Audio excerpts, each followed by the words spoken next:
Hello, everybody. Welcome back to another episode of Obscuracast with me, and as always, my co-host Dan O'Neill. How you doing this evening, sir? Doing good, buddy. How are you? Good. As always, we have another topic for you guys that we're going to talk about today, or tonight, rather. As you guys know on Obscuracast, we always sort of explore strange history. We sort of do ancient mysteries and lost civilizations, and basically stuff that society and the social norm has tried to sort of bury.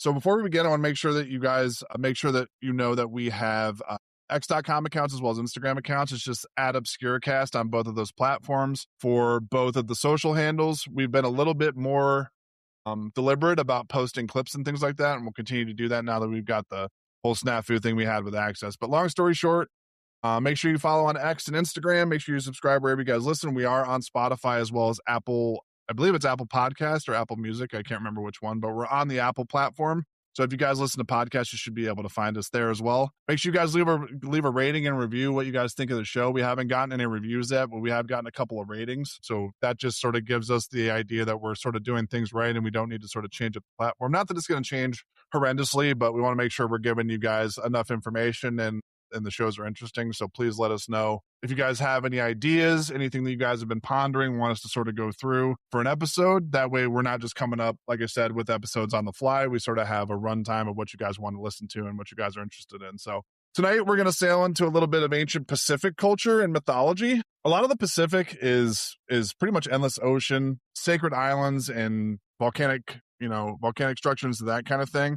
But they also hold a lot of mythology too. So you have like your tricksters, your heroes, your stone ancestors, and then you have also lost cities rising from the sea, which we're actually going to get into one of the more prominent lost cities in Pacific culture. To a lot of outsiders, Pacific, that sort of part of the world may have looked empty, but to the people who lived there, it was alive. It was a highway, it was a provider, a grave, a memory, and also somewhat of a sacred force. And we'll get into that with one of the structures or like big POIs, points of interest, that we're going to talk about at the very end, just sort of culminate everything and give you guys like a real world idea of a real place and not just something that's sort of in the ethos. Long before there was GPS, a lot of Polynesian navigators, they crossed a lot of impossible distances just using, the skies, stars, waves, birds, winds, knowledge passed down through their generations, a lot of different things that have sort of culminated into what the Polynesian culture actually is. A lot of their myths explain a lot of things that stuff in the Western world also does, such as creation, fire, storms, islands, ancestry, and also the power of the sea itself, because that was their main sort of transportation and sort of ecosystem to make things work in Polynesian culture, at least back then, and even probably to this day is probably still a big component of their lifestyle. But we're gonna tackle a lot of different mythical beings, a lot of different mythical creatures and that kind of stuff within this episode. I'm not going to give the names away just because it'll be more, I guess, intuitive for you guys to hear them as we go through them. They'll probably make a little bit more sense. And then we're going to also talk about a stone city, a mysterious stone city that if anybody knows about Polynesian culture or any of our Polynesian listeners, it should be pretty apparent probably what we're going to talk about, but we'll keep it a surprise. So anyways, without any further ado, Dan, you want to sort of set the scene on what we're sort of going to be talking about first and sort of give what the ancient Pacific, I sort of gave a little synopsis, but just go into a little bit more detail, like what the ancient Pacific actually was and how. Yeah, for sure.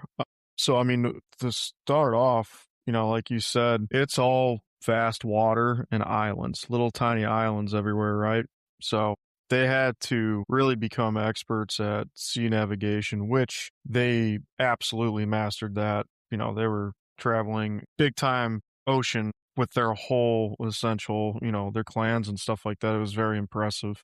And we're talking like thousands of years ago. And they were able to spread, essentially, the ancient Polynesia. It runs from New Zealand all the way to Easter Island. So it's Hawaii is in part of that as well, correct? Yeah, and Hawaii, like that's, I don't know, Blake, if you think about that, like if you look at a fucking map or a globe, Pacific is massive compared to the Atlantic. I mean, it's way, way, way bigger. If you look at a globe, we're used to seeing a map and a globe, and you see all the continents, right?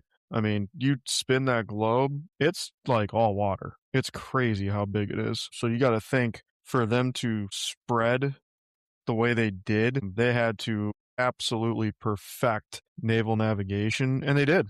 And they not only just using the stars, they came out with, different like equations and mathematics and stuff to do it. It's really impressive. But something that these cultures did is they basically use these myths and legends to explain and connect their cultures to explain how everything works, from the stars, currents, the birds, winds, islands, the gods, and all the ancestral knowledge. It kind of like it almost unites everything on the planet and universe. It connects everything.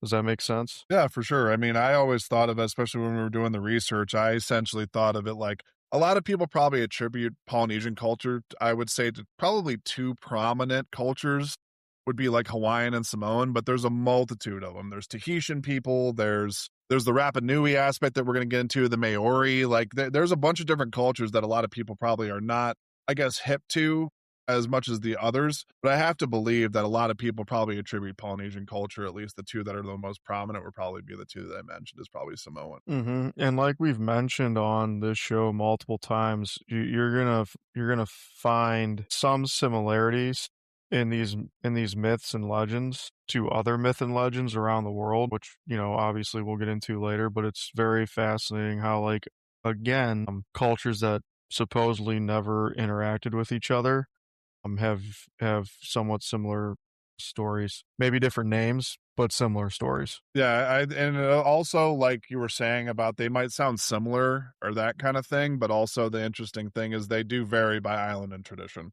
So Yeah, so they're it's similar, but not. they also have their own sort of little nuances, is I think sort of what you're getting at. Yeah, and just because the people of Hawaii have, whatever traditions and stories and myths and stuff like that, that does not mean the people of, New Zealand and the other, French Polynesian islands, they're not the same. They sometimes overlap, but they're different. They're not the same. And I think a lot of people, when they think Polynesia, they tend to just throw all those into one thing, and it's definitely not that. Yeah, I mean it's also I think it's also important to note that these things aren't like we think of like ancient Greek culture the way like Greeks used to be like back in like the time of like not Greeks obviously, but let's take Roman for example. That's a little bit better of a segue. Like stuff with like Caesar and that kind of stuff and the Colosseum and all that kind of stuff. We think of that as ancient history. This kind of stuff is still a part of the culture. Like it's still a relative thing. It's not something that's in the past. It's still living, breathing within these traditions and cultures and mythology and that kind of thing. And it's older than Rome. Right, but that's my That's but my Yeah, point is that the period that I was just talking about Rome is sort of like a period, right? Like that's yeah. what it was, that's how it existed, that and then they moved on. That's not how this is. Everything is sort of a part of the culture even today, and it's a permanent part of the culture. It's not something that like A is fraction of it's time. not necessary, yeah, and it's not mythical in the sense that, like, I guess that it's otherworldly. This is stuff that is a part of everyday life, that Mhm. kind of thing. So it's not something necessarily that it's a reach. It's something that people still hold to and hold value in even today in just their daily lives. Well, it's not just a form of entertainment, like, Right, they exactly. it's They're not geo stories. They're living, breathing it's actual traditions that actually still take shape. right, and this gave them geography, genealogy, environmental awareness, spiritual values, social order, how to act, like, it incorporates all their values that they still hold today. Yeah, and one of the I think the coolest one that I saw while doing the research was the whole Ranji and Papa thing. So we said we were Mhm. going to get into some mythology, and this is sort of where everything starts.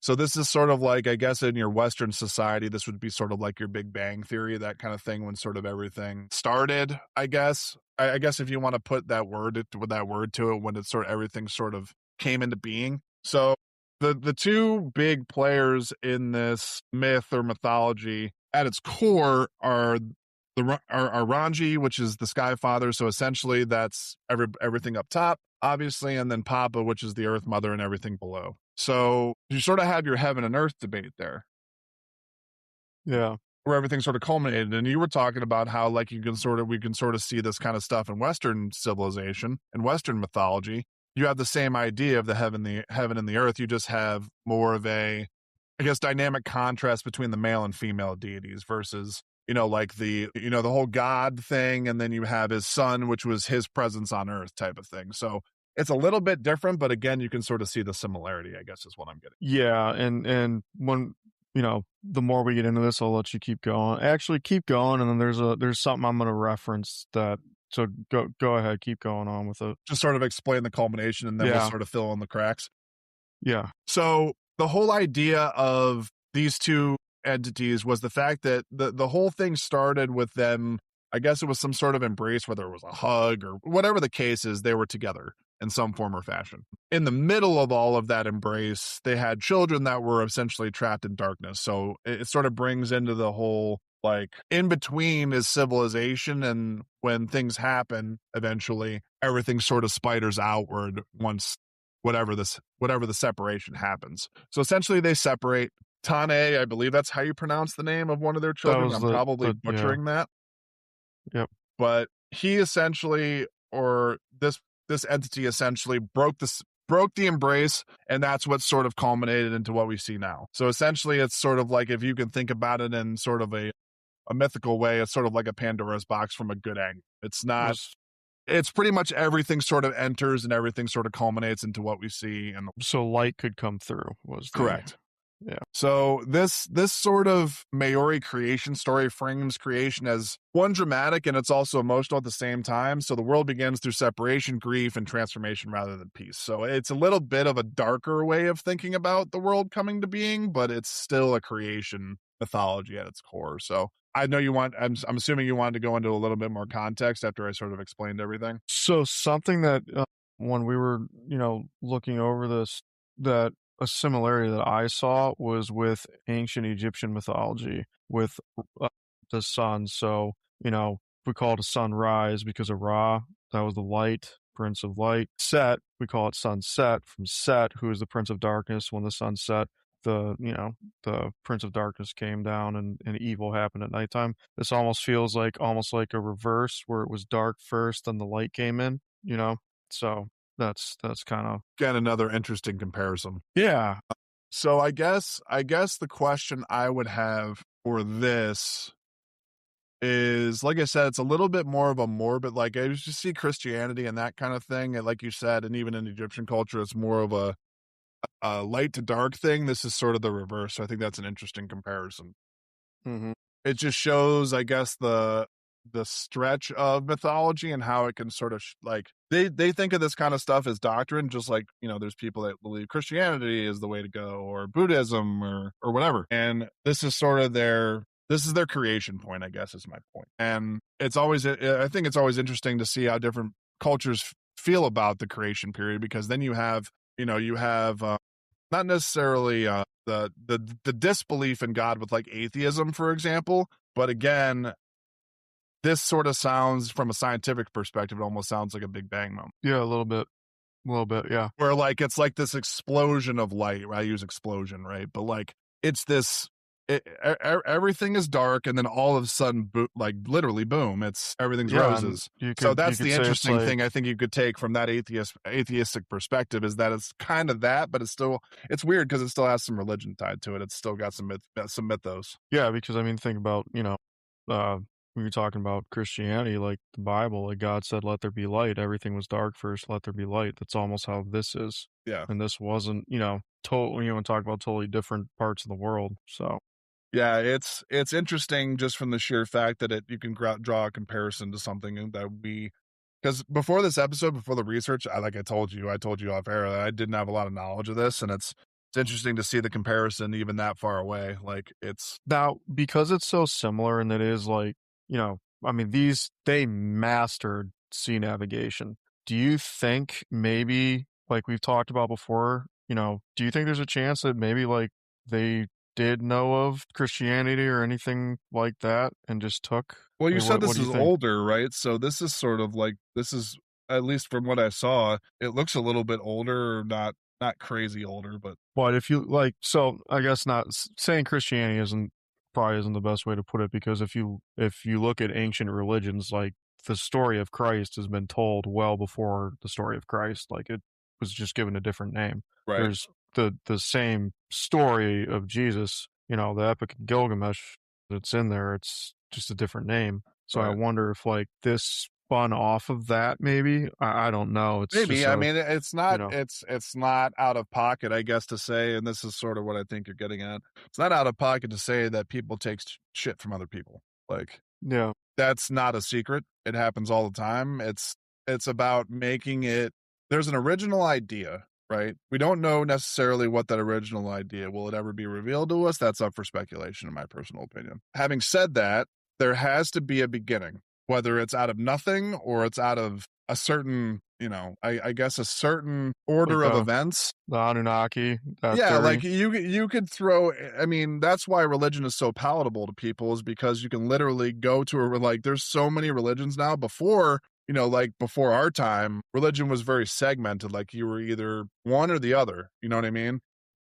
And people died over it. Like we talked about all the time. We talked about the Crusades. Like that was a war about religion. It was about nothing else at the start of it. At the first iteration of the Crusades, that's what it was about. Yes. So my point being is that if you can take an original, like the original idea of the Crusades was religion, and it was about religion. They were on a holy mission to do whatever they were doing. It segmented itself from that. It became about treasure and hunting and all sorts of stuff. Like, you know what I mean? Like, yeah, it fractured it fractured into a lot of different pieces. So my point is that if you can take it back to an original idea, if you just spider off of it, what's the difference between that and a cover song or something? It's still an original composition of a song. You're just taking reference from something that happened before. So I don't see any problem with it, I guess is my point, is that there's so many religions today and so many sects of religion that you can literally find someone that literally tailors to your belief system as a T. And you can almost at the same time like connect one religion to another one because they branched off. So I talk about all the time being agnostic. The whole core idea of agnosticism is that there's no right answer. Everybody's right to a certain degree. Why, in seeking knowledge, why would you corner yourself in a corner and not look at the other three corners in the room? It's like having your nose against a wall back in grade school when you were in trouble. Can't see anything but what's in front of you. Right. So the realization period, or like when people find religion or whatever, that's the turnaround, right? That's okay, I'm not in trouble anymore. Here's the rest of the room, right? Yeah. And then you choose what corner you want to stand in. Whatever works for you. Exactly. And that's my point. Yeah. And that's the idea of agnosticism is the turn. And then you see three other corners that weren't available to you, and you say, those kind of look similar. That's kind of the same thing. It's all tied together is my point. So that's my belief system in a very very small nutshell. So do you think that they went further than the Pacific, or do you think that you think they could have gone further than Pacific? Polynesians themselves? Yeah. Yeah, sure. Why not? Okay. But when I ask why not, a lot of people say absolutely not. There's no way. That's my point. Of course. Well, they don't have the open. My belief system is basically, it sounds cheesy, it sounds corny, it sounds cliche, but anything is possible. Well, I mean, there's serious debate going on now where they think that Egyptians might have came to North America. Well, yeah, I mean, let's not mince words. A lot of people think Christopher Columbus was the discoverer of America. People already here, dog. Right. Like, it wasn't an uninhabited landmass. There are people already here, brother. What are you doing here? And there's definite proof of Vikings being in North America, and there's definite proof of the Templars. We did the whole Templar episode. There's definitely proof of Templars being here. So it's not too far-fetched to think that, maybe the Polynesians got to, Africa. I mean, think about how far they traveled. You think fucking Australia to Hawaii. Think about how fucking far that is. Africa's closer than that. Yeah, Hawaii is I think Hawaii is like a 12-hour plane ride or some shit like that. No, it's further than that, I think. Is it? Way further. Oh, yeah. It's a long fucking trip, dude. Because I mean, just by plane, I've traveled obviously across the country across the world playing basketball, and an 8-hour plane ride is no joke, especially for my big ass. No, imagine doing it on a wood with planks. Well, yeah, not only would it take longer, but I'm sure the ass would get pretty chafed as well. I would assume. I would assume that it was not. It was not a comfortable ride, I guess. It wasn't the Ritz. It wasn't a Rolls Royce going across the ocean there. No, but they mastered it, and they traveled with a lot of people on those things, and they didn't. Yeah, a lot of it was probably not deliberate, but essentially they had to do it because there was no other way to get around. And there's probably limited resources. You're cutting. Well, they had an unlimited resource in the ocean. I mean, not only did they just float on the water, but they used everything to their advantage. They used the currents. They used all The that kind of wind, stuff. all Yeah, that, like it, yeah. like shit. I don't. We could probably get into this where they have probably had some sort of sail or something that they adopted or Well, came they up with do. to be able to I have that travel whole around. thing. Yep, I have it I'm sure all there's right something like here. that. It wouldn't surprise me in the slightest. But as we're going down Yeah. the list of mythical creatures and mythical people in this sort of, I guess, tale of Polynesian mythology is I sort of wanted to get into, we've been talking a lot about the ocean and naval travel and that kind of thing. And this, for anybody that knows who Poseidon is in Greek culture, this will sort of ring a bell with a Lord of the Ocean type entity known as Tangaroa. He was a sea deity that was connected to ocean life. So essentially, he was the Poseidon of Polynesian culture. If you want to sort of again make the similarity and have something similar and something that people might be more familiar with, he saw as well as was sort of his duty to preside over the ocean. It was a provider and a destroyer. So not only did you have the awesome power of endless, probably near to endless food supply with the fish and ocean life and all that kind of stuff that was available, but also you have awesome power on the other side and destruction. And ocean can do a lot of shit, do a lot of damage. We see it with tsunamis, we see it with just erosion in general over long periods of time, where like literally huge land masses are more or less destroyed by the ocean just over time from the erosion aspect. Hurricanes. Hurricanes, right. So all that stuff sort of plays into his whole mythos as that Lord of the Ocean. And then you have, obviously, like I said, the fish, the storms, travel, danger, and also survival using the ocean to your advantage. And then he also had it as, obviously, with him presiding over it, he saw it as a duty and a privilege to make the sea a sacred place, somewhere that was, I think we've all experienced, at least I have, and I'm not going to speak for you. You can sort of give me your 2 cents on this about like the ocean does sort of have like a mythical aspect to it, how vast it is, Mm-hmm. the way it's able to operate even today with all the industrialization that we've been able to do, how it's still sort of surviving and in some cases, especially probably out where the Polynesians live or where they're located across the world, it's relatively untouched. I mean, it's not Polynesian culture, but say you go to, I know you've been to the Bahamas before, correct? Mm-hmm. So like for the Bahamas sake, like you've been there, you've seen it, you've had your toes in it. How clear is the water? Like it's almost like it's untouched. It's unreal. It's amazing. Like pictures It's don't do it amazing. justice. This is my point. Yeah. Is like No. I've been lucky to go to the Bahamas, and then like Turks and Caicos is a small chain of islands southeast of the Bahamas. I've scuba dived there, and it's like literally the water is so clear that it's like swimming in a aquarium. I was gonna say, it's That's how probably like clear it being in is. like a It's glass unreal. box. Yes, it's absolutely unreal how clear that water is. Did it ever disorient you? No, I Like mean it how was clear it clear. was? Like was it No. sort of like the same Oh, thing that as being too cloudy? No. What sucks is when it does get, I mean, because like sometimes with currents changing and stuff and the weather, if it gets, cloudy and there's a storm, over, like I've had times where, we went out on the water, 20 miles out, whatever, and you go off a reef and clouds were black, storm coming in, we jump in the water right before the storm hits, and then it's a little darker, the water's still clear, but the current's moving a little bit more, so the sand gets kicked up and stuff. But when those clouds clear and the sun comes through, it's unbelievable. And you come up, and I mean, once you get under the water, like you're fine, but like for me, I get seasick very easily. Like I'll get seasick on flat calm water, so Which is I'm wild considering you have like I don't know what degree it is, but you've been scuba diving since you were what, 10?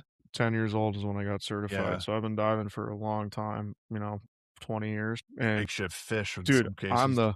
the I'm always the first one in the water, and I hate being the first one in the water because when I was younger, I saw a video of somebody jumping in the water and they landed on a shark, and it always haunted me forever. So like I always like I have to be the first one in the water because I'm gonna start throwing up if I don't. Like it is very quick once the boat stops moving. I actually have to start getting my gear on me while we are still like 5 minutes away from traveling to wherever place we're going to anchor down.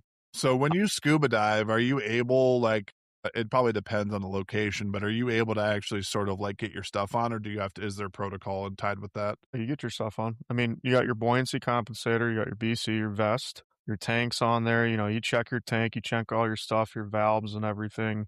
You get it set up. It really doesn't take that long. You know, honestly, one of the bigger pain in the asses for me is like putting on a wetsuit. You got to get it wet first. Some people like they'll try to put their wetsuit on dry, and like that can be a real pain in the ass, especially if you're sweating. Well, it's all So neoprene, so I'd imagine it would yeah, stick like a so fucking piece of yeah, tape. yeah, and like diving in the Caribbean, I started off wearing wetsuits, but then sometimes like it's just easier to just put your vest on with your tank, your mask and stuff, and just jump in with your fins and just my swim trunks, dude. If the water's colder, if I'm in like a colder environment, then yeah, obviously I'm wearing a wetsuit, but you get a little wet and then you put it on. I mean, the process doesn't take a super long time. So like I said, we'd be on the way to the site about 5 minutes away, 10 minutes away, and I'd start getting my stuff ready because I know when they shut off the engines and anchor, a lot of times I'm already getting queasy. But as soon as I jump in, I get my orientation when I jump in, and depends if we're on a reef and we're not like super far out. I'll just look and see where my surroundings are. But I'll tell you what, like, you want to talk about respecting the ocean. I've done 4 dives off of a massive like shelf, like a shelf Like a dive drop reef, off or something like that. like a 1,200-foot drop off. And I jumped out, and like, you got all the bubbles and stuff that come out. You got to hold your mask to your face, and then, you let go, and like, you're looking out, dude, and it's just blue. There's just nothing. Yeah. As far as you can see, it's just blue, like light blue, and you look down and it's just black. Like, just goes from light to navy to black. And there's just nothing. And you're like, holy fuck. Like, that's intimidating, you know? And then you turn around and there's a whole like shelf and coral and life right there. But then 10, 15 feet off that for hundreds of miles, there's nothing. It's humbling. It's Yeah. humbling, you It's know? like I said, it's sort of like people think of the ocean as just a body of water. It's actually like underneath the water, and you can obviously attest to this because you've seen it. I mean, again, not to get too cliche or too like emotionally attached to the ocean, but it is a different world than what we see on the surface. It's like being on a different planet. I mean, first off, it's the most unnatural feeling taking that first breath under the water because you're fighting your body. It's such an unnatural feeling to breathe under the water. Once you take like your first couple of breaths underwater, and obviously the first time you do it is in a pool and you're training, but it's like being an astronaut. Like that's why the astronauts train, they train in underwater to get ready for space. It's crazy. It's a whole different environment down there. Yeah, the buoyancy aspect is probably pretty similar So to what you would expect with no gravity, I would think. yeah, so like that vest, you got weights, and obviously if you're diving in salt water, you're gonna be a little bit more buoyant because of the salt, but you got weights that you got. So when you jump in, you fully inflate, you're not fully, but you inflate your vest. So your BC takes some of the air in your tank and pumps into your vest and then fills it with air so you can float on the surface. And then you can hold your hose up and you can add air or take air out. So then you just slowly take air out. And what you do is you got your weights and your air. So what you can do is you can get your buoyancy to just perfect to where like, and when you take a breath in and breathe out, it's going to change a little bit. You're going to notice when you take Yeah, a breath in, it's you're going like to a regulator, right? That's what it's called.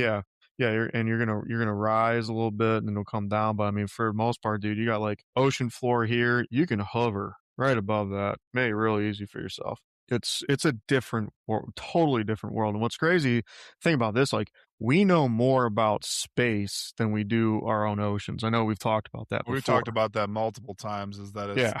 probably Mhm. like we think the last frontier is above us. It's probably below. Yeah, yeah, and to think about, like, you wanna talk about, like, hurricanes and all that stuff, like, for these people to jump on some wood with a sail, I mean, they weren't sailing on Christopher Columbus's ship, Well, you're okay? thinking, And well, I think I'm a gonna lot of pull people I'm would gonna also a lot of people would attribute sailing to like what they see on TV and like in pictures and stuff. We're not talking about 20 miles an hour. We're talking about maybe 5. That's their cap. dude, they're essentially canoes is what these were. Yeah. I mean, that's essentially what they were. I'm gonna pull this up so you and I can look at it, so you go ahead and talk, and I'll pull this up real quick. But I just think the really interesting thing, and you sort of alluded to it with what you were talking about with scuba diving and stuff, is that like I think that's also a really cool aspect to think of why we haven't sort of delved into the ocean more is because you get to a certain point, if you take off your astronaut suit, you're going to be in a world of trouble pretty much instantly.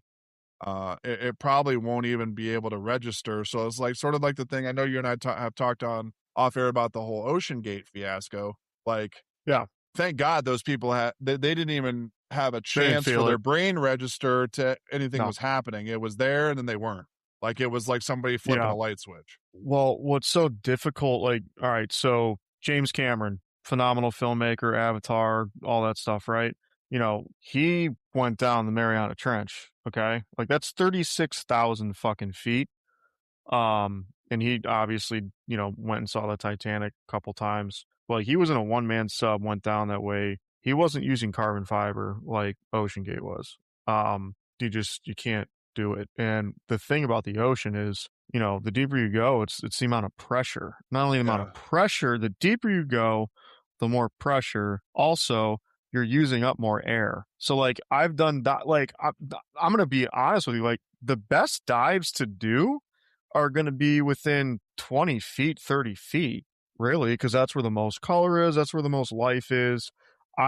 Deepest I've gone down is 110 feet off of a shelf. And like, you're using up more air. And then there's also like, you got to stop. You can't just go from like 110 feet and just swim up real quick to Yeah, like it's the whole 60. bends. You It's got the to whole stop bend scenario and things. every about 10 feet, you got to stop for a few minutes and breathe, and you got to decompress every 10 feet. So really, like, An hour dive can turn into 3 hours. no, not even, because you're using up more air. You usually only have about an hour of air, unless you're doing a double tank dive. Then you'll have a little bit more, but also you got to be careful being down there that long.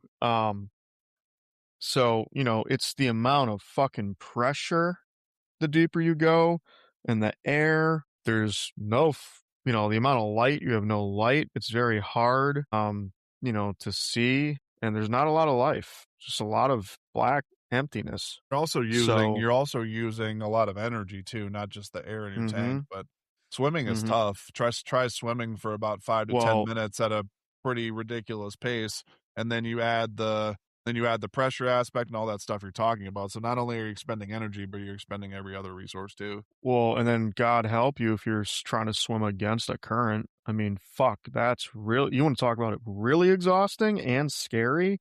Getting caught in a fucking current sucks. That's a big killer, is That's people literally getting like an swept by energy currents. motion of water inside the water. It's a highway.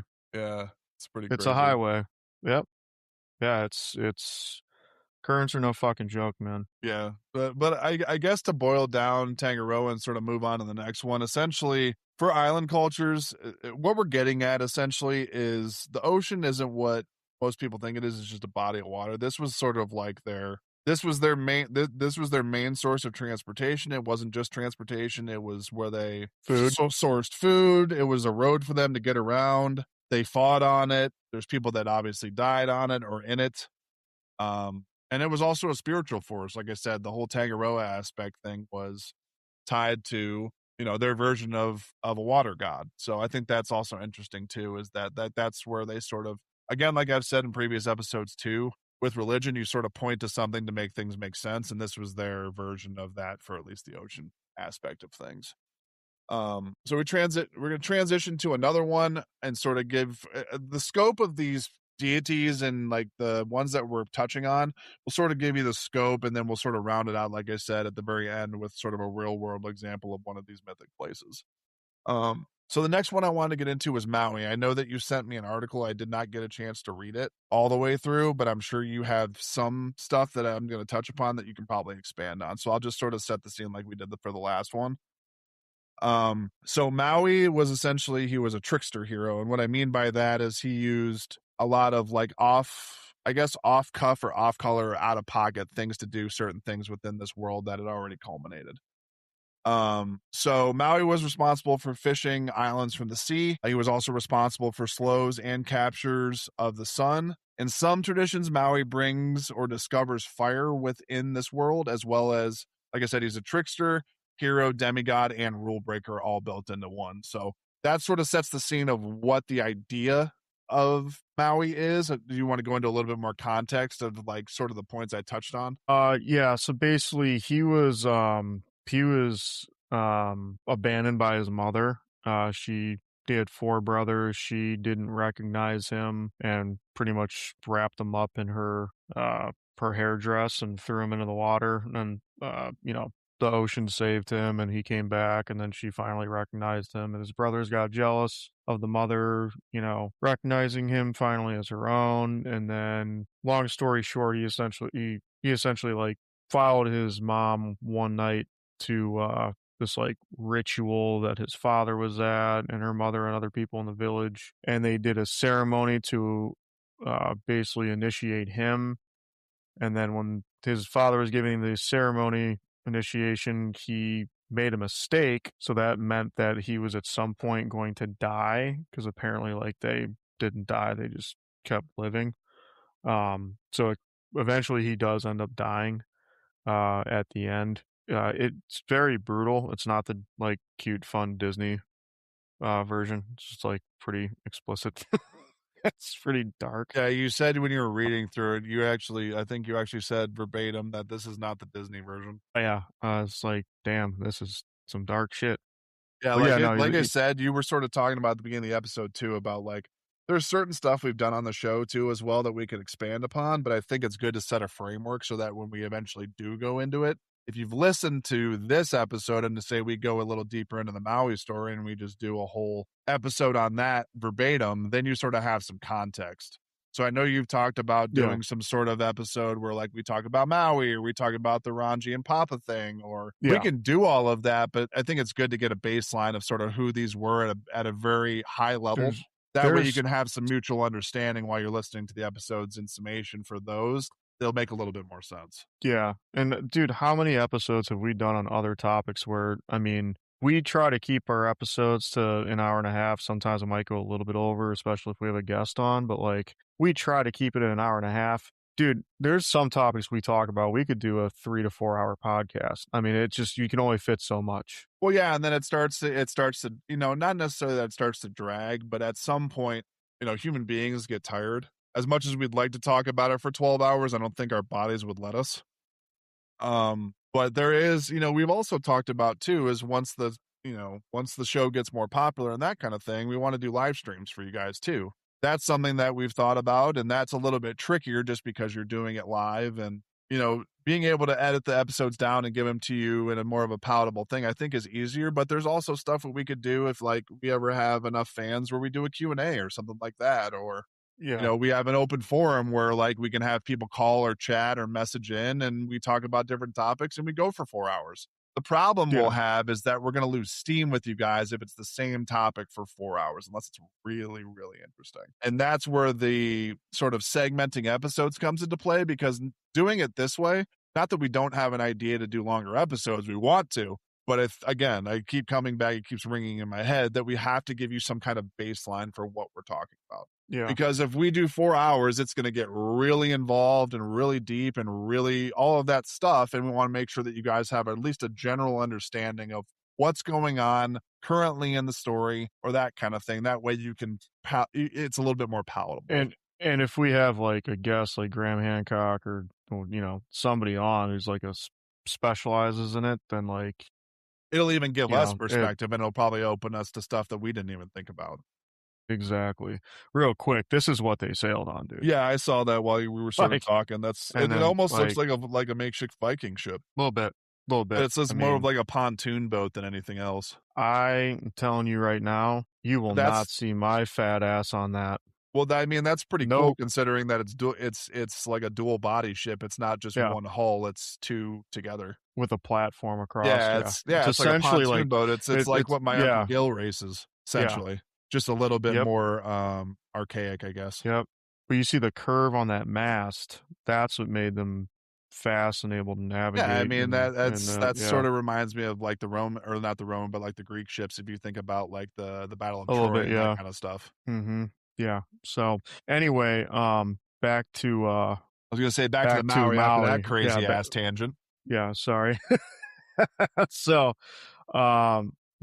Maui basically is Maui gives an explanation for like, the birth of New Zealand's North Island. That was because of a fishing episode that he went on. He caught this great fish, told his brothers not to touch it. Of course, they don't listen to him, and the fish turns into an island.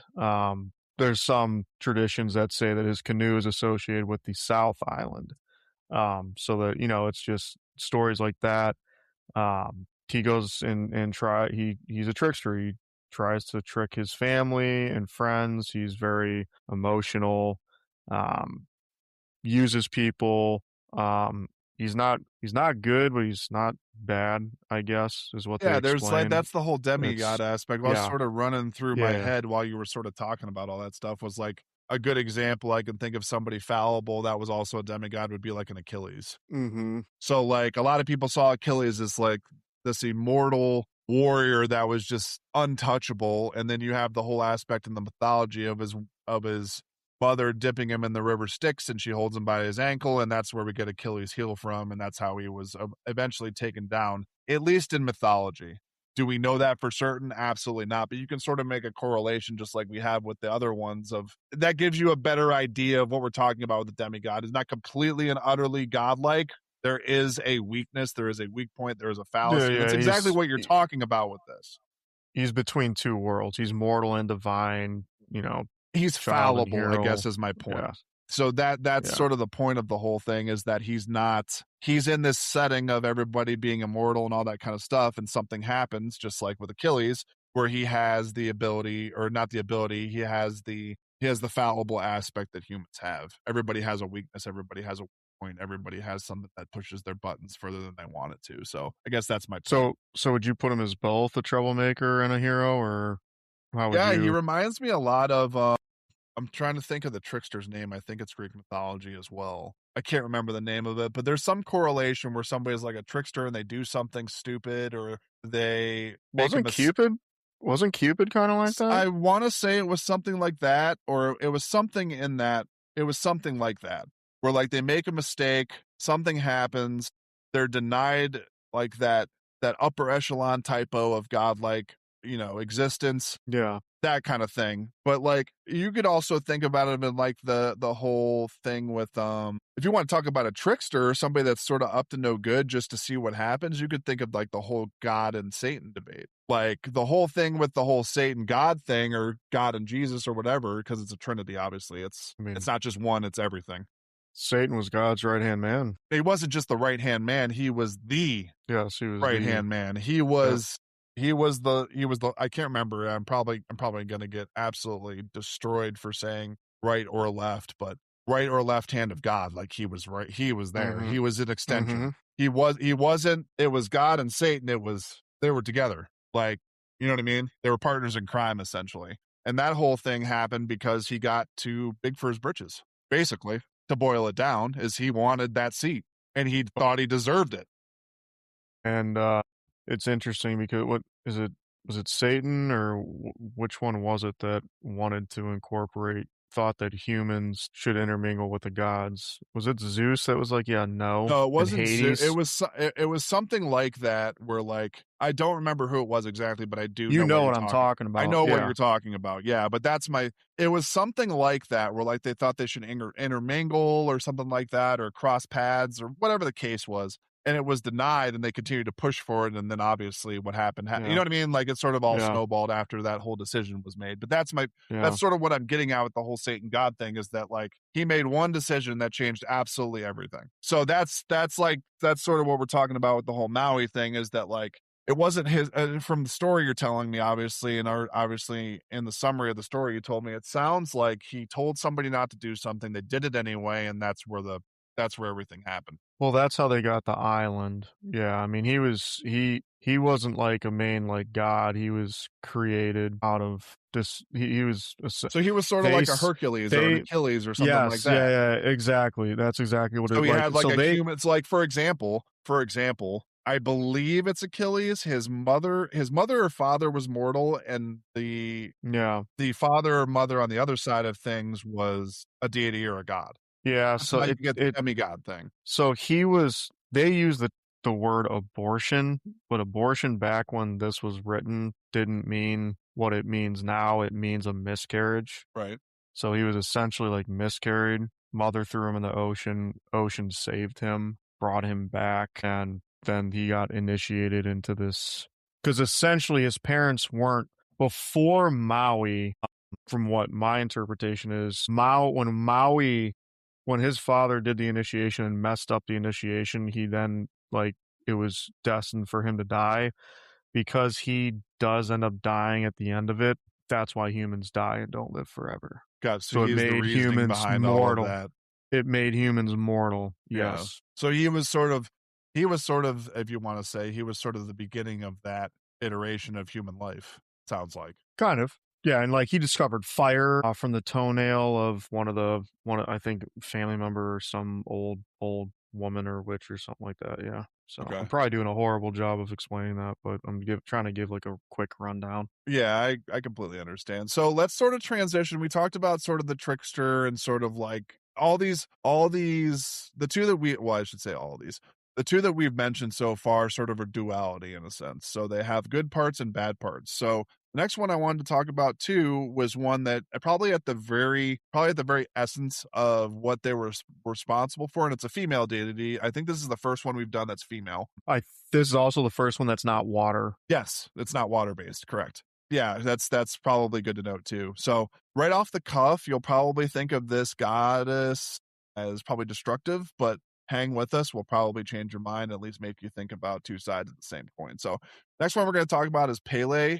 So Pele essentially was your fire goddess, dealt with lava, living land. So anybody that knows anything about volcanoes, essentially volcanoes and the lava that they produce is actually somewhat productive. So when a volcano erupts, immediately, instantaneously, people think of destruction. There's actually a different side to that a lot of people probably don't know about lava, is that it's also very productive in agriculture. It's good for the land itself. Basically, what happens with lava is once lava solidifies into igneous rock, underneath that igneous rock can be very fruitful and very agriculturally advantageous land. A lot of nutrients. Volcanic soil is very, very good for growing crops. Very good. Because it has all of the essential nutrients from when the plant dies to when it regrows to everything. So I think that's important to note. So like if you think of fire, you immediately are probably core contention with lava, fire, that kind of stuff has been attributed to destruction. It's actually both, which I think is interesting. Because we think about things sometimes in life, it's like a phoenix from the ashes type scenario. Like the phoenix bursts into flames and it's dead. Out of those ashes comes a new life form, right? So I think that's an interesting way to take it. I think it's an interesting way to take it because I think at the core, you would think as lava is like, hey, something's burning, something's destruction. It's bad. Destruction, yeah. But it's both. So I wanted to make that sort of duality distinction. Also with the other two that we've talked about, they're not good, they're not bad. It's both. Well, you got to have both, like dark and light, good and bad. Right. And we had it with the Rangi thing. We had the Rangi and Papa thing. We had it with Maui. We had it with Tangaroa. So it goes down the line and everybody's a part of the same system, just being that there's good and bad in all of them. So I think that's important to note. And for, I don't know, some people might not know this. The Pacific Rim filled with volcanoes. 100%. I think, thousands of them all over. I'm sure there's some also that are underwater because there's underwater there's volcanoes. A ton of them. There's a ton of, it's called the Ring of Fire. Yeah, so essentially you're talking about, a lot of people think volcanoes are above the terrain. There's a lot that are subterranean as well that have been responsible for a lot of different, not just natural disasters, but also forming land out of nothing. And guess what? They have found sharks living in those volcanoes. You know how fucking terrifying that is? Volcanoes intimidating enough, but then you got fucking sharks living in them. Like, sharks are scary by themselves, but if they're living in certain environments like that, where it's like uninhabitable, but they're still able to somehow coexist, which is, that's a little nuts. I think that's scarier than Sharknado.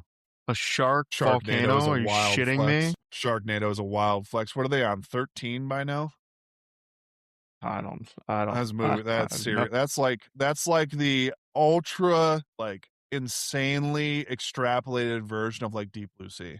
Like those movies are just ridiculous. But you could say the same thing about a lot of horror movies. I mean, it is a horror movie. There's a lot of I've never watched them, but I sort of get where you're going. But I mean, you could say the same thing about the Jason movies, like Friday the 13th or Yeah, Nightmare on Elm Street. Like they appeal to somebody, or else they wouldn't have made money. You know what I mean? Like, right.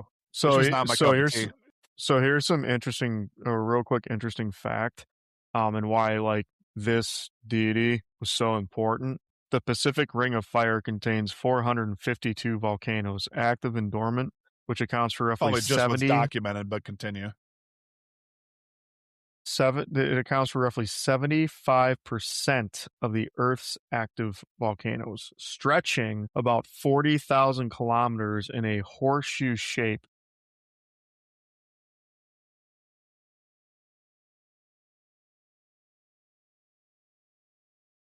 So can you do a quick conversion while we're talking? Just sort of see what 40K kilometers is in miles, just for me, because I'm not European. I would appreciate the conversion. But yeah, the whole Pele aspect is interesting just because every single one that we've talked about so far is duality based. So they're not good, they're not bad, they're both. The whole thing with Pele 2 was, again, I touched on the whole lava as destruction and creation scenario. That's not a secret. Like that's pretty common knowledge. But if you didn't know about that, you you know now. So it's about, that converts to about 24.9 So it's about half. thousand It's about half miles. kilometers. That makes sense. About That's what I half, thought. yeah.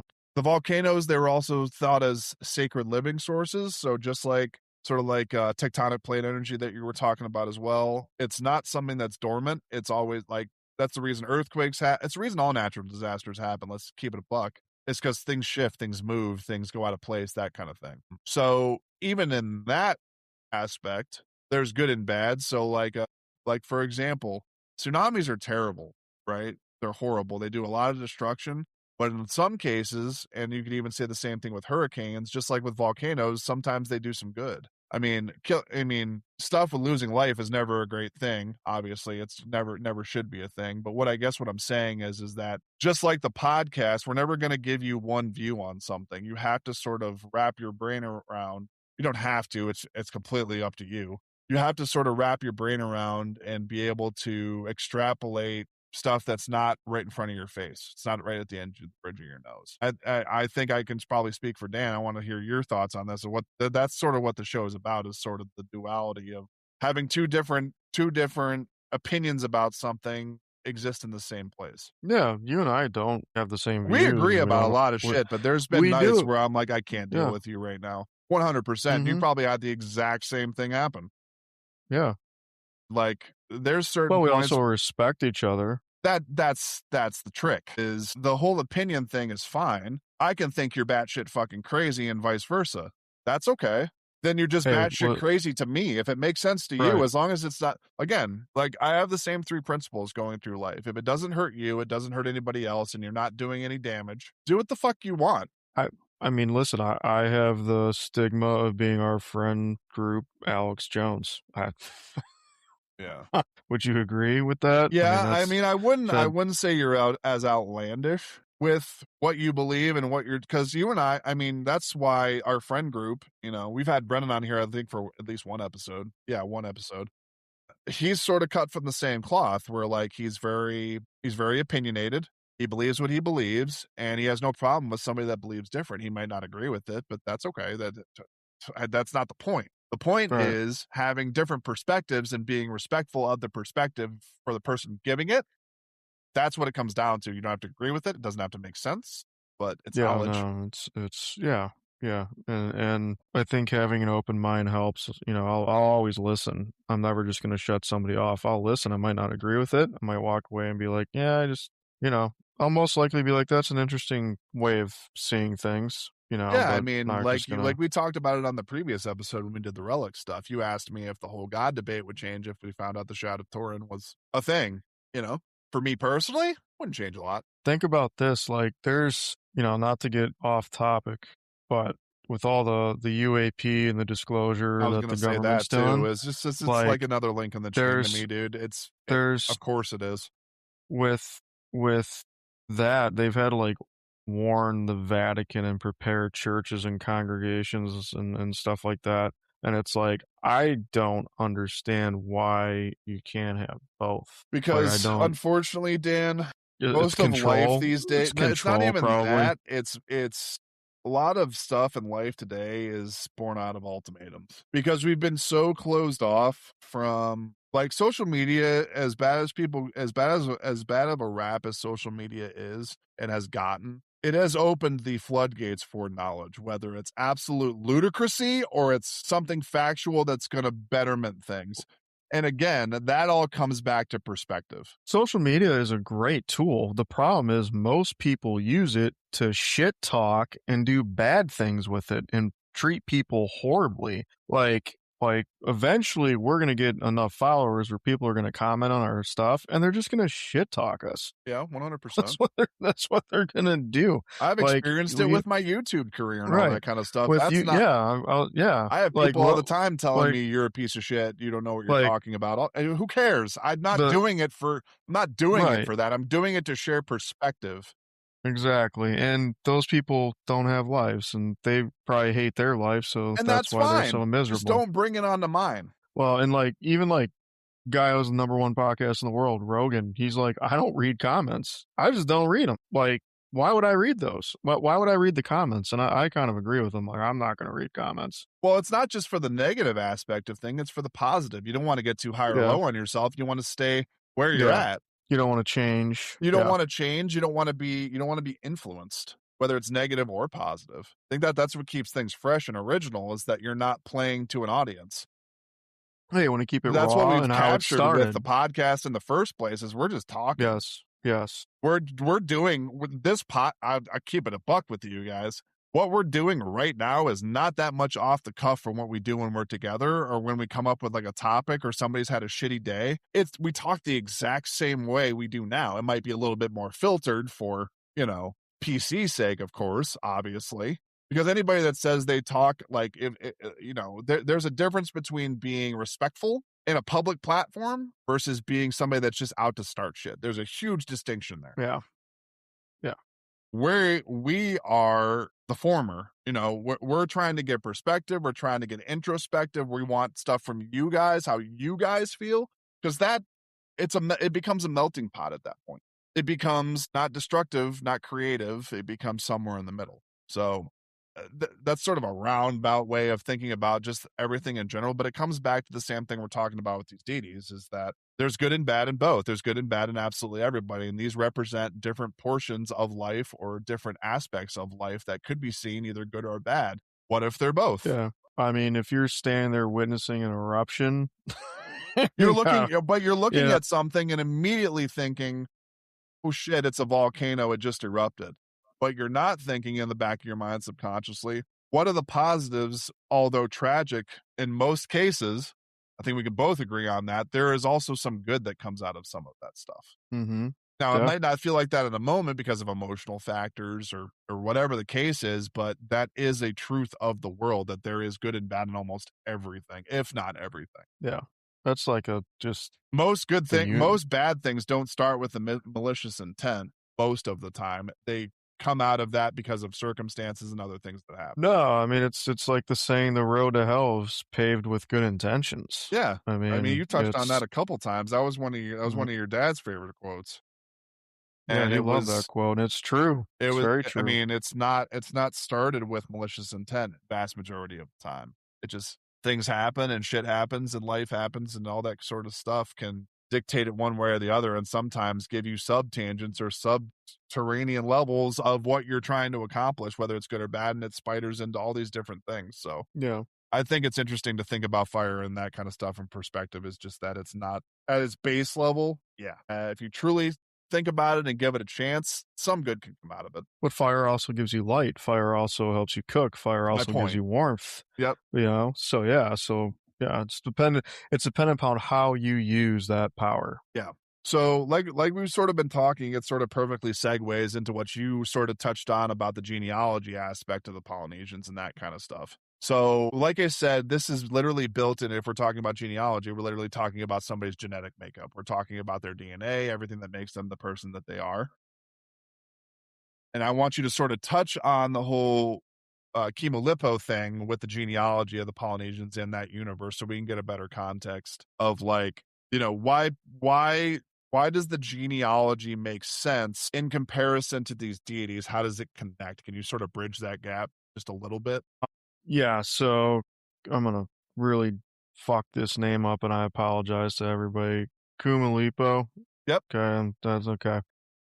He's sacred Hawaiian creation chant, and it connects to a chiefly family. Okay, and University of Hawaii Press, they describe it as an orally transmitted chant of about 2,000 lines, tracing genealogy from the beginning of the world and establishing divine origin. So I wonder if this is any comparison to the Haka. I think I don't want to say something and talk completely out of my ass, but I would No, assume I it has to completely have some type understand, but of. it could be a different iteration of the same chant, Yeah, it could. So and or at least in the same context from what it's trying to accomplish, or something like that. right, and like so the genealogy basically they connect the stars and essentially like the universe and everything. Like everything's connected. Ancestry is not just who your parents were, it tells you where humans fit among the gods, animals, plants, sea life, darkness, chiefs, and land. So Kimilipo is also a great way, to explain how everything's connected. Does that make sense? Like it's Yeah, it sort of almost sounds like like, I remember last episode you were talking about the royal bloodline of Christ. Yeah. Well, it's kind of like that, but also a better comparison, I think, would be how Native American culture, like they believe that when any animal they ate, like they became a part of that animal. Yeah. That's why they used Everything all of it, because they were trying they not to didn't want to lay waste to waste. something like yeah. You didn't want to waste it. And They like used it everything's, they used, like, different aspects, like, they used every part of the animal to make something, yes. or come up with something, or use it for a tool or sustenance, whatever. Yeah, so Yeah. continue. And a lot of cultures do that. Like they will use fucking everything. They'll use the teeth, the bones, the bladder. Like you ever see one of those, you ever seen a movie where like the old Western movies where they got that like water bladder thing that Yeah, it's like, they put the yeah, water like in? the canteen thing, yeah. Dude, that canteen, guess what? They originally used animal bladders. Yeah, well, They would store their water in, they would dry it out, and then they would put the water in it. So, I mean, they used fucking everything. I wish we still did that nowadays because we just waste everything. everything's manufactured now, unfortunately. Yeah. So, I think it's a oral tradition that's been passed down for a long, long time, basically connecting everything and everyone in the universe and everything is one. Like you're different, but you're also the same. Everything is one being. Does that make sense? Yeah, it's omnipresent. Yeah. And Omnipresence is essentially, it's everywhere, what you're saying. yeah, and you're tied together to, how you're tied together to the animals where you live Yeah. and the water and the land and everything. The stars. Yeah, it's like that thing, because I know, obviously we've been hunting in our time on Earth. It's kind of one of those things where, like, you're hunting, so you know what you're there to do, but you see a deer and it looks straight at you, and you're just sort of staring for a second, and you're like, maybe I'll let him pass. Yeah. You know what I mean? It's like that kind of, that's like Well, something real world that I can point to, where it's like, I understand what I'm doing. At the same time, it doesn't need to be done, because hunting isn't nearly as much of a vital point of lifestyle that it well, was. I was about to say back in the day and you've gone 2 weeks without eating Yeah, but anything. that's but You probably have that's a different thought. you get to the point in that culture at that time period during that moment that now there's an alternative. You can go to the grocery store and get something to eat. You know what I mean? It's illegal to pop a firearm in a public place, even if you see it. You know Mhm. what I mean? All that stuff was not Yeah. necessarily allowed.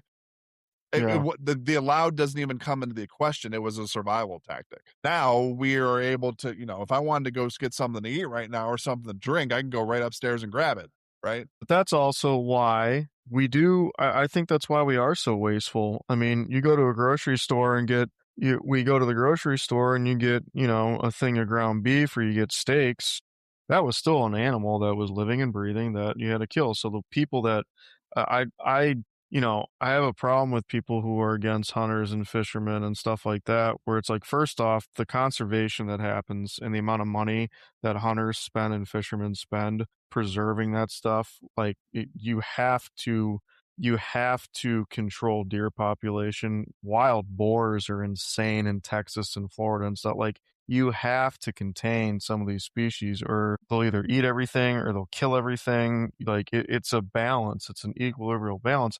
The thing is, people go to the grocery store, they'll waste half the stuff. They Well, don't it's eat like it so I'm all. They saying, don't. how many times have you been in a restaurant, but I'm too full to eat this? Do you want to take it home and eat it later? No, you just Nah, nah, I'm good. like how many pounds upon eco tons Well, and of that stuff has just been absolutely destroyed and wasted. well, and that's the thing. Like, if a cook fucks up a meal, like, let's say somebody wanted Somebody a won't eat steak it. medium rare, they won't eat it. They're not allowed to like give that away. They have to throw it out legally. So, All the FDA we stuff and sanctions and stuff like that. yeah, so I think this, is something that connects that culture, which is a beautiful thing that they still are so tied to it.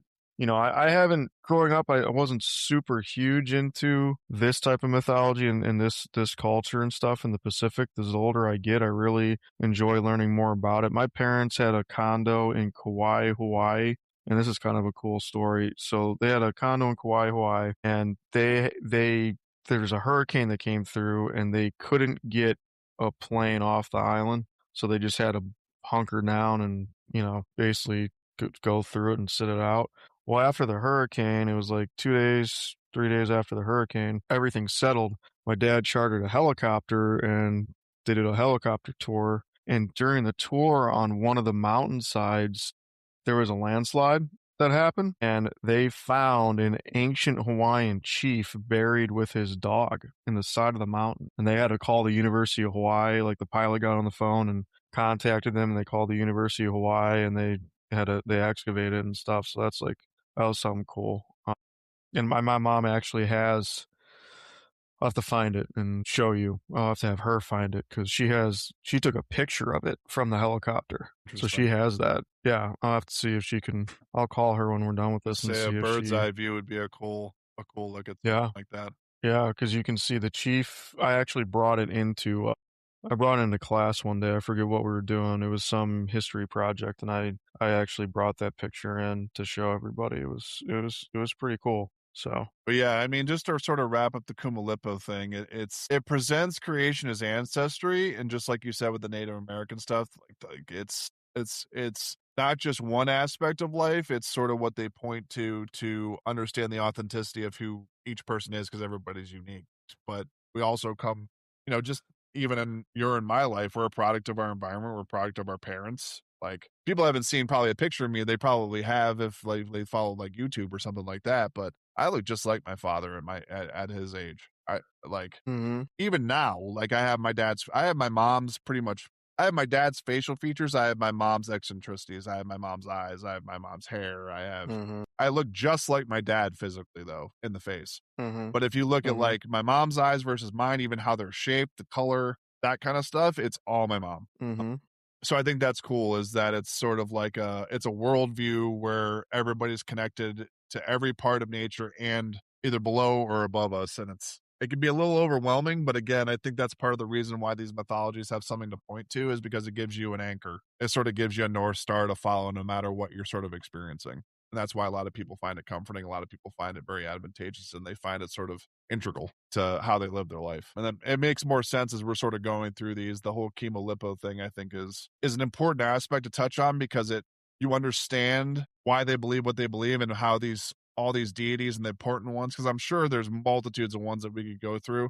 Because what we covered, two water ones and a lava one or land one. Dude, Like, I mean, we're there's not and even we're gracing two very small, in the grand scheme of things, aspects of just the environment, not let alone like how we behave and that kind of thing. So that could be interesting. well, and there's different, and like the different tribes also have Right. different iterations of myths in their own. So like we're touching the surface. We can do other episodes where we really take a deep dive into one of these. Yeah, but I know the two that we wanted to talk about, I know we're going to sort of point it back. We've given you guys some sort of bird's eye view of this whole mythology and culture of the Polynesian people, but I know you wanted to talk about two different ones, and I sort of wanted to talk about one because I don't know a lot about it.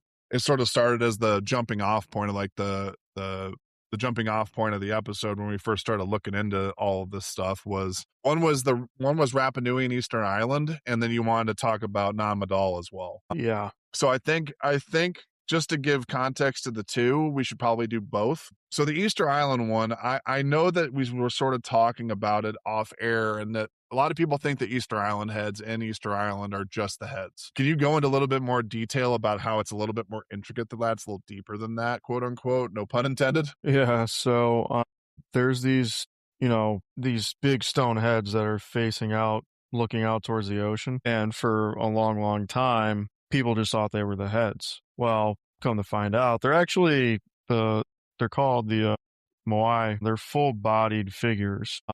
Many of them, they're just buried up to their head or shoulders or torso by soil. So they're actually full-length statues. They're not just heads. The heads are, big, but they're full body. So you're probably only looking at like the upper third-ish most of the time.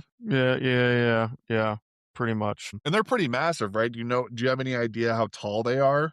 Like, I can look that up. That would give a little bit more perspective story-wise. Like, are they 2 stories tall, 3 stories, whatever? Yeah. So my parents went there. I haven't talked to. I mean, my dad's no longer here. I could talk to my mom about it, but I'll look that up while you just look and sort of see what the size of the heads are, and then we can probably point that down, so to speak, to how tall they are, give or take, at least get a somewhat of an idea. But the like Dan touched on, the moai are they're not just heads. Many have bodies. Many have like actual like stone pedestals, if I'm not mistaken, at the bottom of them, because they are essential statues, right?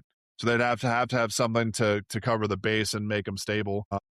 They were built to honor ancestors and sacred authority. That's what their main idea for the so they were like ornate. They were like ornate nature, basically. They were a symbol. So the average moai statue on Easter Island stands about 13 feet tall and weighs around 12.5 tons. So however, their sizes are very dramatic. It's 5 or 6 feet taller than me. That's pretty crazy. So the sizes vary dramatically across the island. The tallest standing statue, known as Paro, is 33 feet tall and weighs 82 tons. It's almost triple. It's almost triple. It is triple. Yeah, and weighs 82 tons. The largest unfinished statue is still attached to the bedrock in the quarry, and had it been finished, it would have stood at 72 feet tall and weighed between 250 to 300 tons. So you're talking about something even bigger than, that's insane.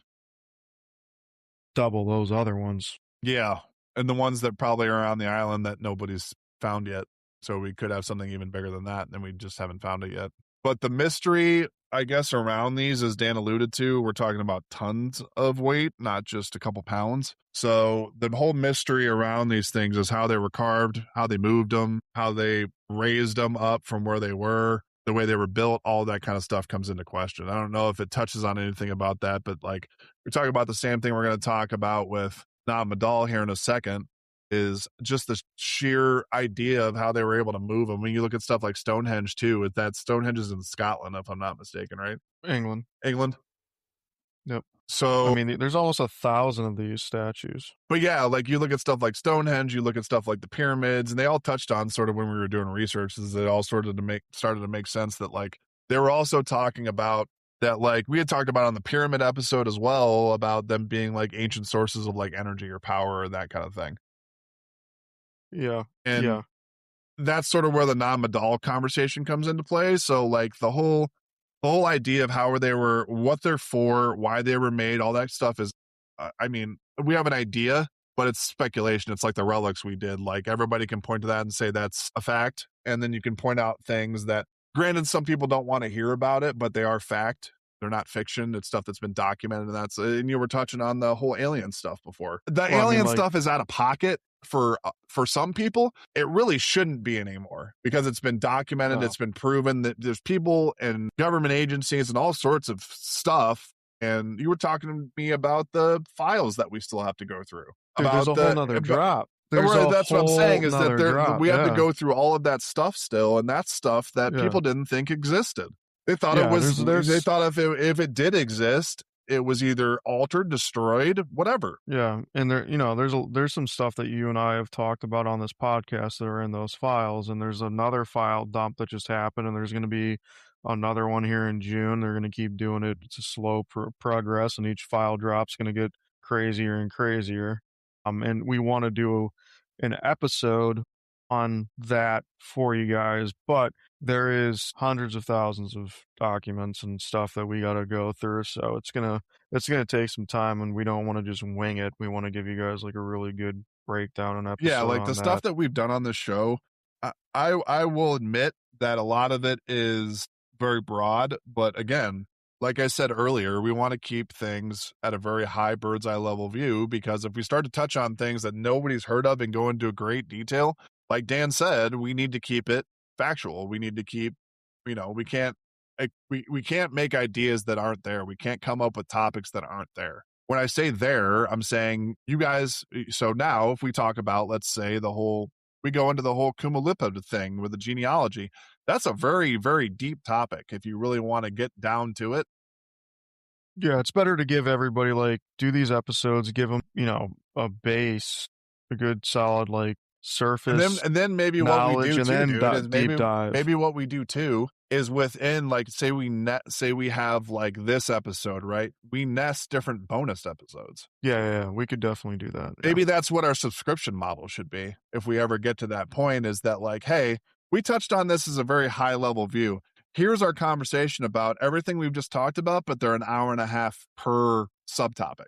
And those are our bonus episodes. And you would get that if you signed up for a subscription or like a monthly subscriber. Or like maybe it's even like, how they do like deluxe editions of like albums and stuff. Yeah, we can. You release the base album, and then you release stuff that was worked on in the process and all that kind of stuff. It's like, it'd be like a documentary version of a podcast. Yeah, Like how the episode got made and that kind of stuff. So we could think about all that. It's actually not a bad subscription model, is doing like bonus episodes. That would be cool.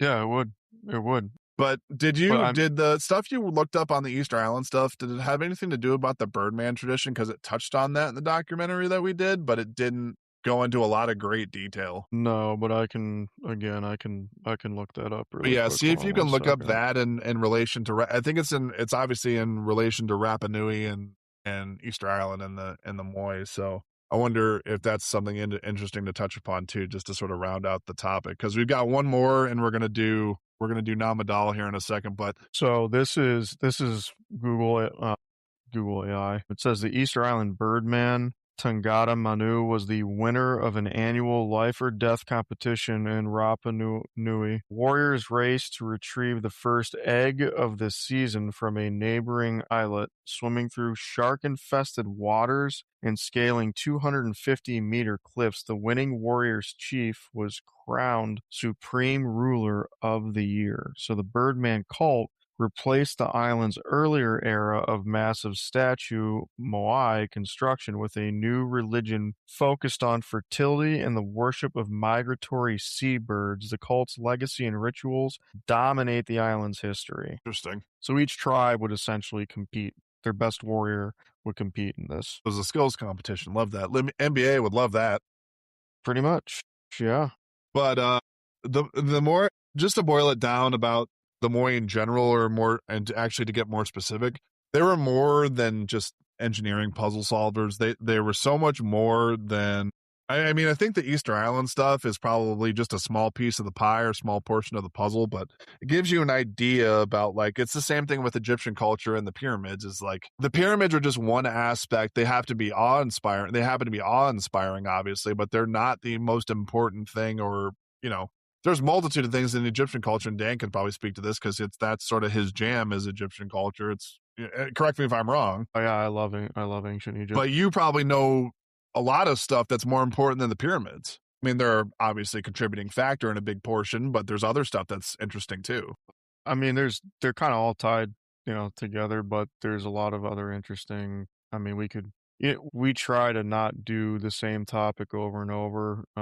So, but I mean, there's so much stuff that we could go into with ancient Egypt. I mean, again, that'd probably be really good for bonus material and stuff. But yeah, what's interesting about Easter Island is there's, going back to like the UAP UFO stuff, there's a ton of UFO UAP activity on Easter Island. So Makes sense. But let's sort of turn to the last sort of like real world example we can give that probably the people listening probably know a lot more about Easter Island than Nan Madol because even you and I didn't know some things when we first like I knew nothing about it. I didn't know what it was. I had thought I had heard the name before, but it didn't really ring like it's something that I've like actually researched and delved into. But once we yeah, started getting into the weeds yeah, with it, it was interesting. it's very interesting. But it's located in Pompeii and Micronesia, excuse me.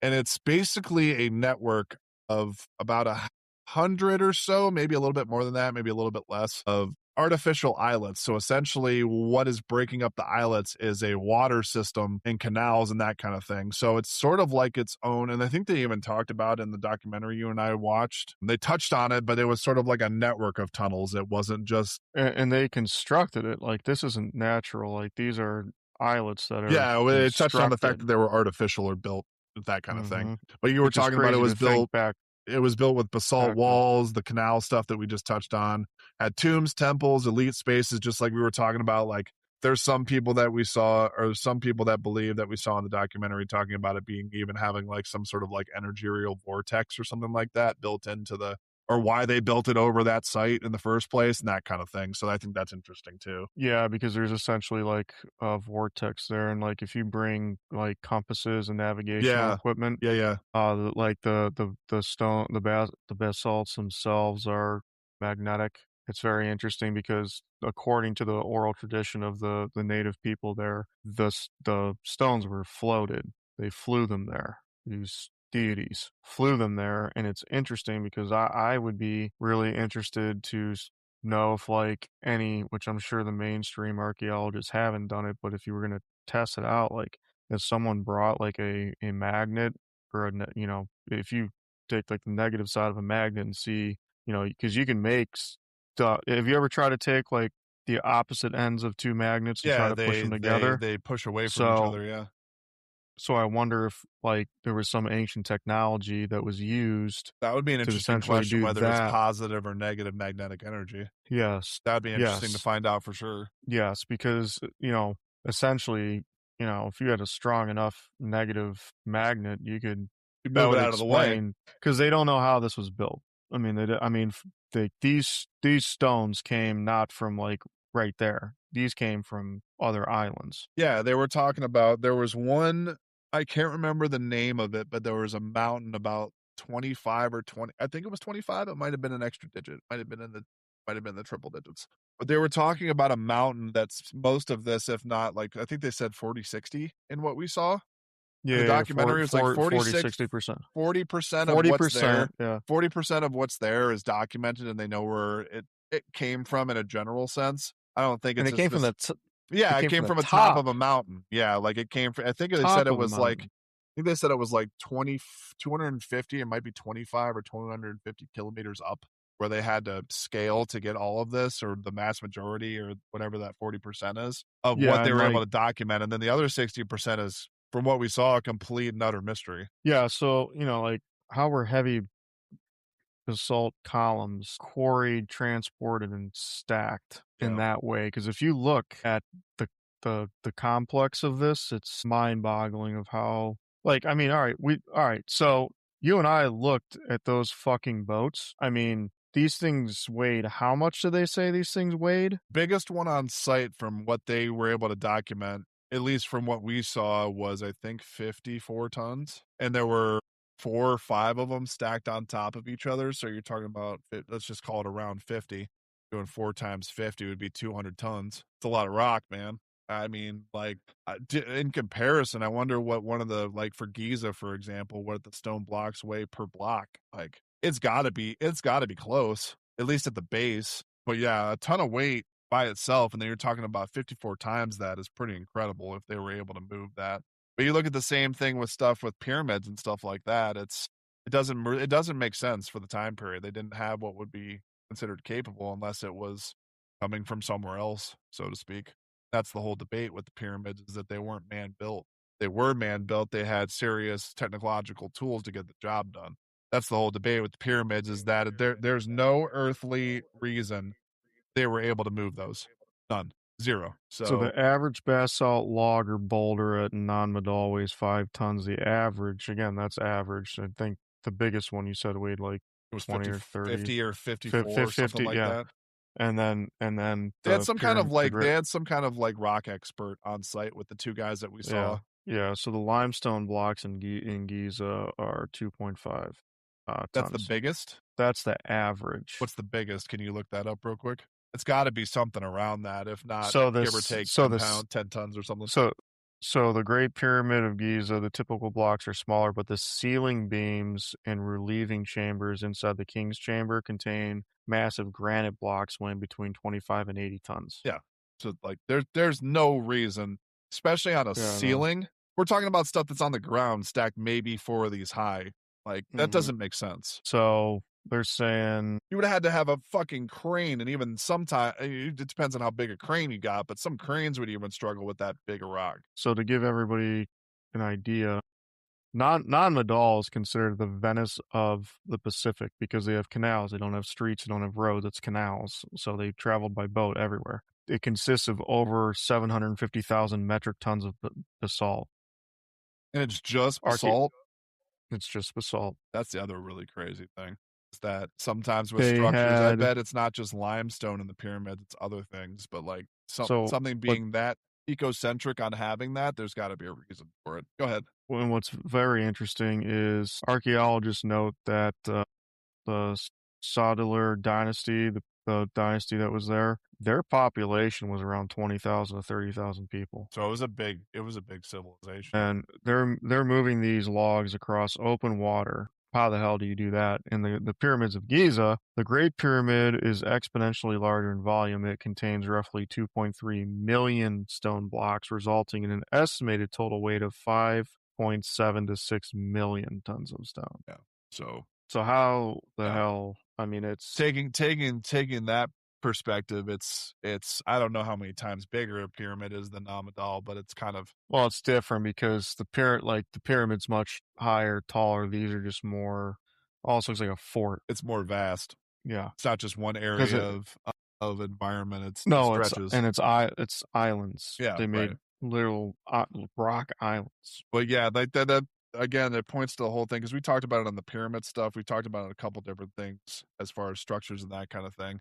It just points to the whole like supernatural construction type deal. And you can call it aliens, you can call it God, you can call it whatever. I personally think it's all cut from the same cloth. It's just the name you have to slap on it, right? Yeah, I mean they either had help or some technology. There was some sort of intervention, whether it was supernatural or not, that's up for debate. That's Yeah, probably speculative at best, but yeah.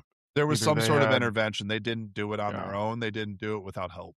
I don't think that's a stretch. Yeah, like they could have, like I said, they could have had a negative magnet on a huge scale. I don't Yeah, know. like I we fucking talked don't about the know. light bulb thing with the relics. Mm-hmm. Like that's plausible. We even I think even in the episode live, like we we were able to prove it. Yeah. You put 2 of them So together and have the right network of power going to both devices, you're gonna be able to double the power just because yeah, you're literally just replicating it on a bigger scale. yeah. So if they had I want to call it like a generator, but if they had like a home device and then they connected that and linked it Yeah, somehow, yeah. you could essentially float it over that. Yeah, I mean, like, for example, think about, like, the compasses with ships and stuff like that now. It's all based Mm-hmm. on magnetism. It's all based on the magnetism between the magnet itself and the compass and reacting to what's below it. And what's interesting is with them mastering navigation of the ocean, They would have maybe had to that have is some the kinda understanding of the magnetic yes. power of the Earth, something like that. With the latitude and longitude and all that stuff, yeah, they had to have something. Yeah, something was either developed or whatever. I don't know. You could point to a lot of different things. It could be supernatural intervention. It could be something that they come. How many times throughout history have people come up with stuff that's just absolutely changed everything? Like think about like common day stuff. Like I don't know, a knife. Like beforehand, you would have to rip it apart, and even that was Mhm. an invention. Like okay, now okay, I have this whole piece of something. What if I just like You know what I mean? Well, dude, they would take what they would the first, I believe, and correct me if I'm wrong, we can look this up, but I believe the first knives were originally they would take like predators that they killed that had the serrated teeth, Yeah. and they would use those, and then they started, chiseling them out of stone and rock to make to replicate the teeth. Yeah, and then you have the whole metal industry where it became more So indestructible and it didn't everything, crack yeah. and all that kind of stuff, and then Well, yeah. and that's what that like as human beings, we make things better. Yeah, a logical extension of a bow and arrow is a gun. Yes. Does the same thing, it just happens to be more lethal, has more fire, all this kind of stuff, but it's essentially the Yeah. same idea. Well, you would go bow and arrow and then crossbow to gun, Yeah. you know? Yeah, you So, could I mean, dial it that's back yeah. to a lot of different things, like, think about, we have pocket knives now. It's a sword that's literally sitting in your pocket. It's just like a phone. Like, remember how phones used to be when we were little? They were the size of, like, a loaf of bread, dude, they were huge. Dude, I remember my dad's cell phone Or when like I the was the fucking very you remember the young. fucking briefcase phones? Where Yeah. you had, like, a briefcase and it had, like, the keypad and, like, the Well, actual, like, the rotary phone inside of it and all that kinda stuff? like, the briefcase was the fucking battery. Yeah. What's alright, so, you wanna talk about something fucking crazy? This device here, my cell phone, my iPhone, Yeah. there is more technology in this phone than what took the astronauts to the moon. Yeah. Yeah, like, we're able to do so much with technology now that if you really step back and look at it, like, you have a supercomputer in your pocket. Yeah. You have the ability with AI, Dude, if we like, traveled back in time and showed somebody from Rome they would have our thought we were phone, aliens. they 100%. They 100%. So, my thing is, a lot of times people You take a think, Tecmo Bowl game to what somebody that's playing shit now, they're like, "The fuck is this? This is a waste well, of time." Like, brother, back in the '80s and early '70s or late '70s, this was the shit. what if they had help not from, aliens or beings from another planet? What if they just had help from us from the future? Well, then you're getting into time travel. It's still a supernatural occurrence, I would still say, but Yeah. I get where Mhm. you're going. I know I sorta understand what you're saying. Because, Einstein's theory is time isn't the past, the future isn't the future, everything is present. Yeah, You're just going to a period, yeah. It's the whole which gets really time-space yeah, continuum thing where, like, there's actually a point in the time-space continuum, if I'm pretty sure this is correct, where there is no time. yeah. Doesn't exist. That's not a Well, thing. they say that, going towards a black hole, time slows down. Well, it's been documented. It You're the 100% time stops. yeah, and, Like, what's really they've crazy taken things that have been like, for example, just to sort of make a point, they've taken objects that have been however fast they're going, whatever, a mile, 100 miles an hour, 1,000, whatever, speed of light, whatever. And the thing has literally gone in, broken it, stopped yeah, immediately. Immediately. Like, it's moving. It's like we talked about the flipping the light switch thing. It stops immediately. yes, It could be going the yeah, speed of light as fast as humanly fucking possible, and it just pumps the brakes. yeah, and even, They do with, like, photon the reactivity and time stuff like that when they test photon, like, stuff like that. well, That's and how they do it. they say that even, from your head to your toes are not on the same time level. The time is delayed from your head. Well, Your yeah, that's toes like your are experiencing a reaction different speed and time. that kinda Yes. thing, 100%. Like, that's why you see, So like, elite level athletes have a react like, for example, like, people that do, like, you ever see those people it's kind of a weird example, but you ever see people that do those speed cup things? Like, do the speed cups where I think it's, like, 6 or 8 cups, and they yeah. stack them and put them back together and all that? Like, you watch people do that or somebody that solves a Rubik's Cube in, like, 5 seconds, like, that shit is insane. There's Mhm, people that have touched a Rubik's Cube, and it just makes sense. It's weird. It mhm. makes you think about, like, stuff like that, and it's like, there's gotta be something else going on. Like, it can't just be he solved it in 5 seconds. There's gotta be something behind that, a reason for it. And I think that's a lot of what the show is about, like, tying it all back and coming full circle. I think, like, there's a reason for things. The question is the question isn't is it a it isn't is not that the information is out there. It is. But are you willing to challenge the narrative and think of something completely oppositely different, even if it's wrong or right or whatever? Mm-hmm. I think it's important to delve into the information because, like I said, I've said it on multiple episodes. At least you have the knowledge. You don't, it might be as negative as I burnt my finger. Okay. Now you don't do that again. It hurts. It's a live and learn type of thing. And I think a lot of people are scared to live and learn these days. That's part of the problem. Yeah, they are. You People don't like being uncomfortable. They like being comfortable. talk about you talk about the glass box thing that we were talking about before. Life's kind of like that these days, unfortunately, where you're in the glass box, you see things and you can choose to either ignore them or go the other way.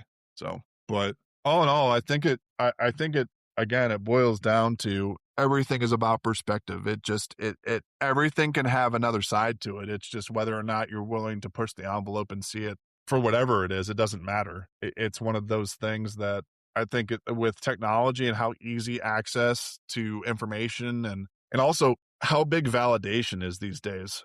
Like, people are so quick to call something wrong before they've even tried to investigate it or anything like that. They just take it at face value. And that's another thing I think with you and I go to in a lot of these episodes is that I'm not willing to settle for that.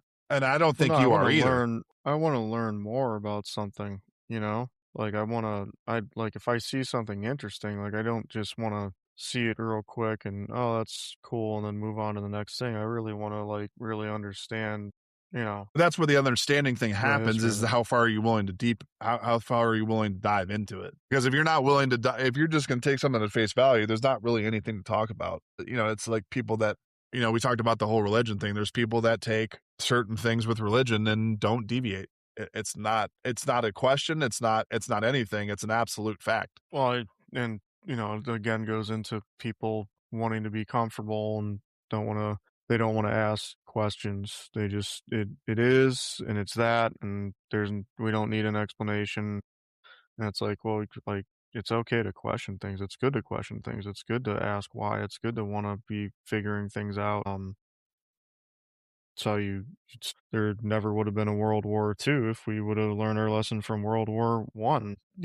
Like you just I don't know. I think people are just need to open their mind a little bit more and ask more questions. I think people are afraid to. I think also people are afraid to quote unquote look stupid, sound stupid. They're afraid to upset somebody because of a question.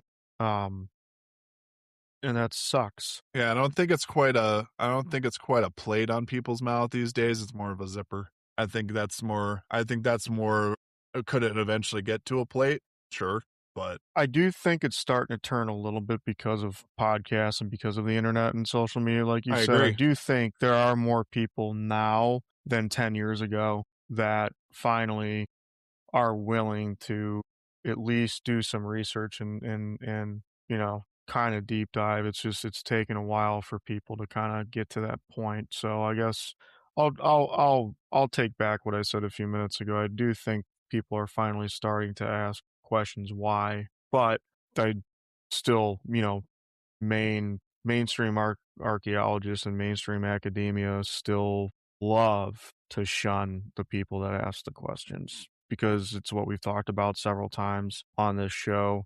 They don't want to, for whatever reason, they're afraid to be wrong. They're afraid to rewrite history. They're afraid to admit that they don't know everything. That's a good point. But Some things you just can't explain. yeah, and you don't need to. Just let it be, dude. Just let it be.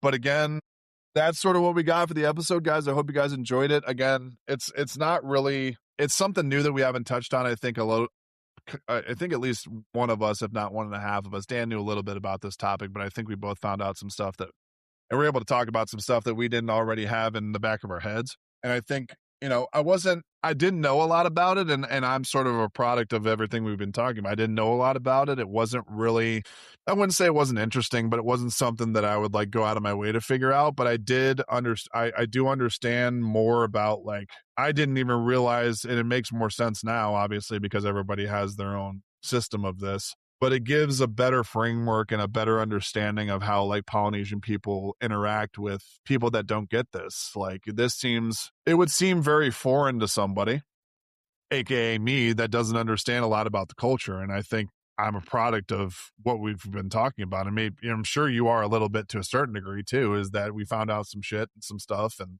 we're able to talk about a lot of things that we hadn't talked about before, hadn't touched on, at least in a general sense. Yeah, I thought it was a cool topic. Yeah, It was something different. we try to sort of trade off too, and sort of what we came up with. Like I did the relic episode, and I sort of threw it to him. Do what you want to talk about, and we can figure it out. I don't know a lot about it. It's not a bad thing. It's just going to take me a little bit to sort of get my bearings and my footing. But again, a lot of the topics that we talk about here are not topics that have really been, I wouldn't say not been delved into, but we sort of think we would bring an interesting perspective just by the way how open-minded the two of us are. Like, again, we have things that make sense to us. Some stuff that makes sense to Dan, I think is absolutely insane. He knows that. And he knows the same thing about me, is that I have a lot of stuff and stuff that I value that's, not his deal. It's not his jive. And I completely get that. And that's why it works. But like I said, we appreciate all of you guys for listening to the episodes. I think we're into 20 episodes now. We might be even a little bit farther than that. If not, we're close. I think this is 18 or 19. It might be 20. But like I said, we started this show not really knowing what we were going to do, but we decided to test the envelope. I think that's sort of the core DNA of the show, even in its iteration, that is really interesting, and it's sort of evolved, just like we've been talking about on every episode. Everything evolves and all that kind of stuff. So I got one question for you before we go. Yeah. Which place would you, if you could choose one of them to go to, which place would you want to go check out, Easter Island or Nan Madol? What would you want to see in person? I think that, no disrespect to the Polynesian people, but I think the Nan Madol thing would be cooler. Just because it's more vast. Like the Easter Island thing, that's like the core contention is to go see the Easter Island heads. That's like the touristy thing. Mm-hmm. The Nan Madol stuff is a lot more, I don't want to say more mysterious, but it's more mysterious. It is. And they also touched on, just to sort of wrap up and give this more flavor, I guess, is Nan Madol these days is actually supposed to be haunted. Yeah, haunted, and it's also built on top of another city. Yeah, we didn't get to touch on that as much as we wanted to. I think I mentioned it, but yeah, it's actually built on top of a completely other like structure or civilization that's actually underwater. That's so underwater. Yeah. But like I said, we appreciate all of you guys for listening to the episodes. We're in, I think Dan, you said 30 countries now or something like that. We've picked up we're in 30 countries, and we're picking up more listeners and even more cities in those countries, so it's pretty cool. But like I said, we appreciate you guys for listening. We're going to sort of wrap up things here, and we'll see you guys in another episode. But make sure to follow the socials. If you guys are on Apple Music, we're there. Apple Podcasts, we're there. We're also on Spotify too as well. And then we have the socials for Instagram and X that we're on too. I haven't posted a lot to X because I've been trying to sort of get my bearings as far as what we're going to post and things like that. But we'll get to be doing both platforms. We've done some stuff for the past, I think, 2 or 3 episodes with Instagram, so you guys can go there and sort of see those clips too. But if you guys want the full flavor, the full context of the podcast, make sure to follow us on both Spotify and Apple Podcasts, and then we'll see you guys on another episode. Appreciate you guys joining us, Dan. We're gonna see him on the next episode, brother. Sounds good, man. It was fun. All right, take care, guys.